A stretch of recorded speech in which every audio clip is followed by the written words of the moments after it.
Pemirsa, tentunya masih bersama dengan kami dalam Berita Lampung. Untuk Anda yang baru saja bergabung, kami akan menyajikan kembali berita utama pada pagi hari ini.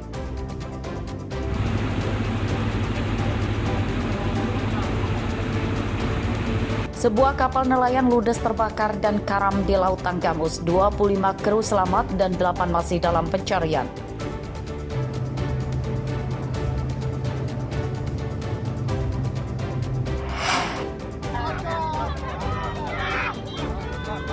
Seorang pencuri motor di Bandar Lampung nyaris babak belur dihakimi massa.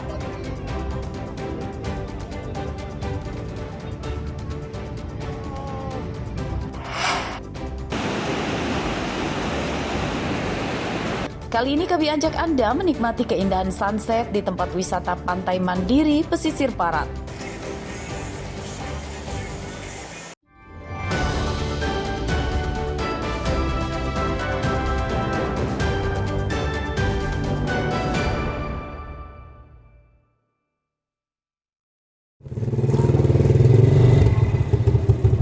Puluhan warga penerima bantuan sosial program Keluarga Harapan atau PKH di Kecamatan Sekampung, Lampung Timur serentak mengundurkan diri dari kepesertaan. Mereka membuat surat pernyataan tidak mau menerima lagi bantuan sosial itu dengan berbagai alasan. Ada yang menyatakan sudah mampu karena memiliki penghasilan tetap, dan ada juga yang beralasan supaya dialihkan ke warga lain yang belum pernah menerimanya. Total warga yang mengundurkan diri menerima bansos PKH atau graduasi sebanyak 67 orang yang berasal dari 17 desa di Kecamatan Sekampung. Di antaranya adalah Sri Dian Astuti, warga desa Sumbergede. Ia menyatakan sebagian dana bantuan sosial yang diterimanya selama 8 tahun disisihkan untuk ditabung dan dijadikan modal mendirikan usaha warung kelontong. Ia pun menyatakan telah mencapai kemandirian ekonomi berupa memiliki penghasilan tetap. Kurang lebih 8 tahun, Mas. Untuk apa, Mbak, uangnya waktu itu, Mbak? Untuk kebutuhan keluarga, terutama buat anak sekolah, buat pendidikan ya, Mas. Sama ya ditabung sedikit-sedikit buat modal buka usaha sembako di rumah. Di Kecamatan Sekampung yang alhamdulillah bersedia mundur dengan sukarela itu berjumlah 67 KPM. Nah, untuk alasannya mereka sendiri apa, Pak? Bervariasi. Ada yang mereka sudah menyatakan mampu karena memiliki penghasilan yang setara UMR. Kemudian ada juga yang mereka sadar bahwasanya sudah terlalu lama menerima manfaat, jadi berpikiran biar gantian dengan lingkungannya, tetangganya, karena di lingkungannya merasa ada yang kondisinya lebih layak dari mereka. Bantuan sosial program Keluarga Harapan diberikan pemerintah kepada keluarga miskin dan rentan yang bertujuan mengurangi kemiskinan dengan membuka akses pelayanan kesehatan dan pendidikan. Besaran dana bantuan tergantung kombinasi anggota keluarga, namun kisarannya 2 hingga 3 juta rupiah per tahun. Aris Susanto melaporkan dari Lampung Timur.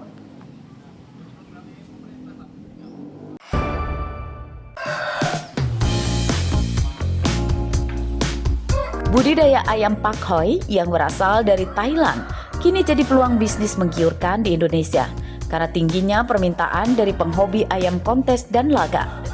Postur ayam Pak Hoi bisa lebih besar dibanding jenis ayam lainnya dan dikenal sebagai generasi penerus ayam aduan yang efektif melawan terah Burma.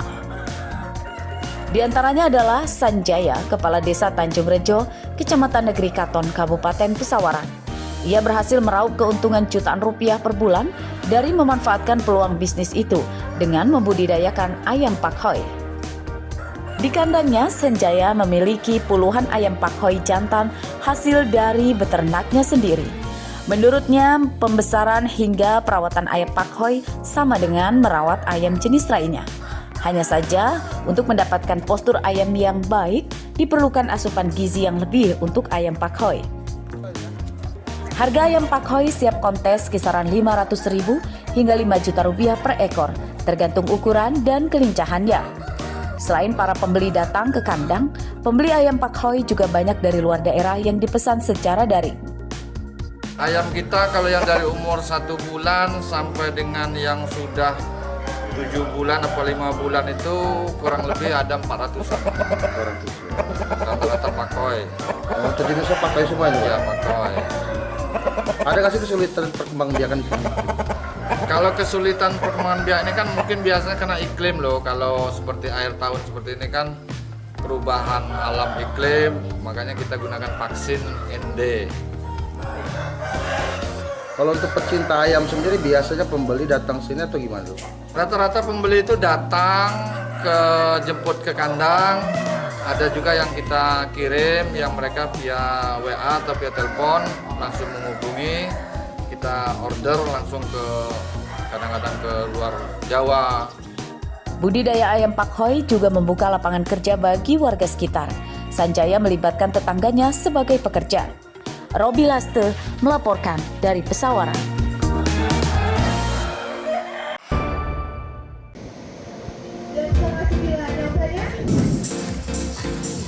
Cahaya jingga menambah warna keindahan pantai Mandiri saat matahari mulai terbenam di ujung laut. Saat sore merupakan jadi salah satu waktu favorit para pengunjung berlama-lama di pantai untuk bersukaria menikmati keindahan alam sembari berfotoria. Pantai Mandiri berada di Kecamatan Krui, Pesisir Barat. Selain keindahannya dan kebersihan pasir di pantai, lokasi wisata ini juga jadi surganya para peselancar lokal dan mancanegara. Sebab ombak di Pantai Mandiri tingginya bisa mencapai 4 meter dan peselancar tertantang melakukannya. Pantai Mandiri kini jadi salah satu destinasi wisata unggulan di Krui, Pesisir Barat yang ramai dikunjungi wisatawan lokal dan dunia. Ya sih, kebetulan saya datang ke sini untuk acara photoshoot. Kebetulan saya model di sini. Dan di sini ada, setahu saya ada 9 cottage yang kita ngelihat dari sunrise-nya, sunset-nya, dan itu sangat, view-nya sangat bagus. Kemarin best banget, kebetulan saya juga dapat banget untuk photoshoot-nya. Bagus banget sunset ya, sunset apa sunrise kan tadi kan. Kalau sunset kemarin dapat banget karena mataharinya tuh kuning banget, udah kayak kuning telur. Keterui, udah 4 kalian. Udah 4 kali. Kenapa kita mau balik lagi terus ke sini? Karena sunset ya dan tempatnya asik banget. Fasilitas pengunjung di tempat wisata ini cukup lengkap hingga tersedia banyak tempat penginapan yang menghadap langsung ke laut dengan tarif terjangkau. Para pengunjung diperkirakan akan meningkat drastis pada masa libur Natal dan Tahun Baru. Persiapan dari Krui ini sendiri secara keseluruhan untuk akhir tahun sangat bagus. Bahkan saya lihat dari okupansi dari rekan-rekan sesama pemilik hotel, untuk mendekati akhir tahun ini sudah okupansinya sudah 50%. Sudah sangat bagus memang. Karena memang di Krui ini selalu berbenah sehingga sekarang Krui tidak lagi seperti dulu, lebih maju dia. Mulai dari prasarana maupun sarananya. Jadi sangat bagus, mulai dari resto sekarang mulai banyak. Ada juga wisata di tempat kami ini, khususnya ada kuda, terus jeep. Juga lagi sekarang ada tren baru yaitu canoeing. Jadi kita memakai kano dan tubing ban itu menyusuri sungai-sungai yang muaranya di pantai-pantai Krui. Tempat wisata Pantai Mandiri mudah dijangkau sebab dekat jalan lintas barat Sumatera. Selain ada banyak spot berselancar, sepanjang 3 km pantainya juga menyediakan pemandangan yang menakjubkan dengan birunya laut dan hamparan pasir putih. Bagaimana? Anda tertarik mengunjunginya pada libur panjang akhir tahun ini? Ari Susanto melaporkan dari Pesisir Barat.